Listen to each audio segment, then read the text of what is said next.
26শে March, বাংলাদেশের স্বাধীনতা ও সার্বভৌমত্বের গৌরবোজ্জ্বল দিন। এই মহান দিবসকে ঘিরে রাজধানীতে অনুষ্ঠিত হতে যাচ্ছে স্বাধীনতা দিবসের সামরিক কুচকাওয়াজ। দেশের সামরিক ও আধা সামরিক বাহিনী, সশস্ত্র বাহিনী এবং আইন শৃঙ্খলা রক্ষাকারী সদস্যরা অংশ নিচ্ছেন এই মহতী আয়োজনে।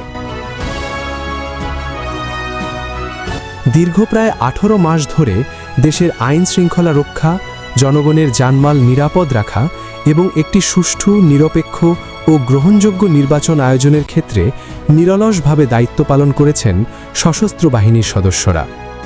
এবার সেই দায়িত্বের ধারাবাহিকতায় পবিত্র রমজান মাসে রোজা রেখেও তারা অংশ নিচ্ছেন স্বাধীনতা দিবসের এই গৌরবময় প্যারেডে।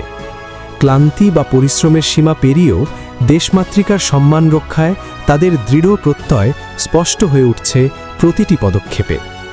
এই প্যারেড শুধু আনুষ্ঠানিকতা নয়, এটি দেশের প্রতিরক্ষা সক্ষমতার এক শক্তিশালী প্রদর্শনী।